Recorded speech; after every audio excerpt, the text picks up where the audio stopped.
લોકસભા ચૂંટણી પહેલા પીએમ મોદીનો ઝંઝાવાતી પ્રચાર યથાવત છે। આજે ઉત્તર પ્રદેશના પીલીભીતમાં ચૂંટણી રેલીને સંબોધિત કરતી વખતે પીએમ મોદીએ દેશવાસીઓને ચૈત્ર નવરાત્રી અને હિન્દુ નવા વર્ષની શુભેચ્છાઓ પાઠવી હતી।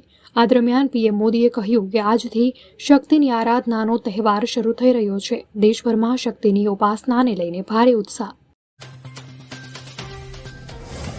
રાજકોટમાં પરસોત્તમ રૂપાલા સામે ધાનાણી લડશે ચૂંટણી। કડવા પાટીદાર સામે લેવવા પાટીદારનો જામશે જંગ।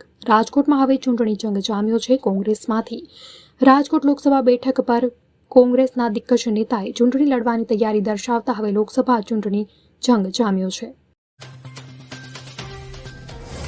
લોકસભા ચૂંટણી પહેલા મહારાષ્ટ્રથી એક મોટી અપડેટ સામે આવી છે। લોકસભા ચૂંટણી માટે મહારાષ્ટ્રમાં MVA એટલે કે મહાવિકાસ અઘાડી ગઠબંધન વચ્ચે સીટની વહેંચણી પર વાતચીત થઈ રહી છે। મહારાષ્ટ્રમાં MVA ગઠબંધનમાં સીટોની વહેંચણી પર સમજૂતી થઈ છે અને એ પણ જાહેર કરવામાં આવ્યું।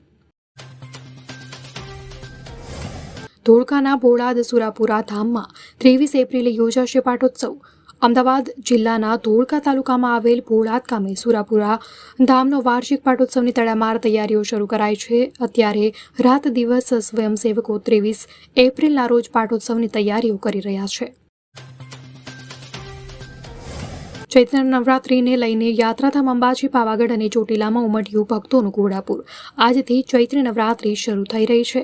આ નવરાત્રીમાં માઈ ભક્તો માતાજીની શક્તિ તેમજ આરાધના કરે છે। આ તરફ રાજ્યના 3 મોટા મંદિરોમાં પણ આજે વહેલી સવારથી જ ભક્તોનું ઘોડાપુર ઉમટી પડ્યું। આજે પરોઢિયેથી જ ભાવિક ભક્તો દર્શનાર્થે ઉમટી પડ્યા।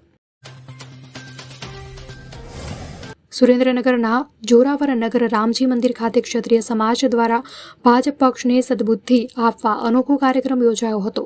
તો બીજી તરફ ગાંધીનગર, બોટાદ, સુરત સહિત શહેરોમાં ક્ષત્રિય સમાજમાં રોષ જોવા મળ્યો। 50 લાખના મુદ્દામાલ સાથે સુરતમાંથી ઝડપાઈ નકલી શેમ્પૂ અને ગુટખા બનાવતી ફેક્ટરી। ઓલપાડ પોલીસ દ્વારા નકલી શેમ્પૂ અને નકલી ગુટખા બનાવવાના નેટવર્કનો પર્દાફાશ કરવામાં આવ્યો છે। માસમા ગામમાં ચાંદ ઇન્ડસ્ટ્રીયલ એસ્ટેટમાં 28 લાખથી વધુની નકલ ગુટખા તેમજ 21 લાખથી વધુનું નકલી શેમ્પૂ જપ્ત કરાયું છે। લોકસભા ચૂંટણીની તડામાર તૈયારીઓ ચાલી રહી છે। રાજકીય પક્ષોએ પૂરજોશમાં પ્રચાર પણ શરૂ કરી દીધો છે। તો બીજી તરફ ગુજરાતની 5 વિધાનસભા બેઠક પર પણ ચૂંટણી થવાની છે। અત્રે જણાવીએ કે વિસાવદર વિધાનસભા બેઠક પર ખાલી છે, છતાં પણ તે બેઠક પર ચૂંટણી થવાની નથી। આ બેઠક પર પેટા ચૂંટણી જાહેર થવામાં વિલંબ થશે। ભર ઉનાળે કમોસમી વરસાદની આગાહી હવામાન નિષ્ણાત અંબાલાલ પટેલે કરી છે। ગાજવીજ આંધી તોફાનને લઈ અંબાલાલે કહ્યું કે 12 થી 15 એપ્રિલ વચ્ચે ગુજરાતના અનેક ભાગમાં કમોસમી વરસાદ વરસવાની શક્યતા રહેશે। પ્રી મોન્સૂન એક્ટિવિટીના ભાગરૂપે 20 એપ્રિલ સુધી વાતાવરણમાં બદલવાની અસર જોવા મળશે।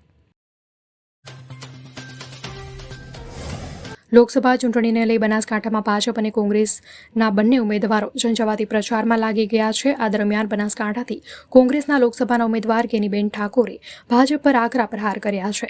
ગઢગામમાં રાત્રિ સભામાં ગેનીબેન ઠાકોરે કહ્યું કે બનાસકાંઠામાં ભાજપની જીત મુશ્કેલ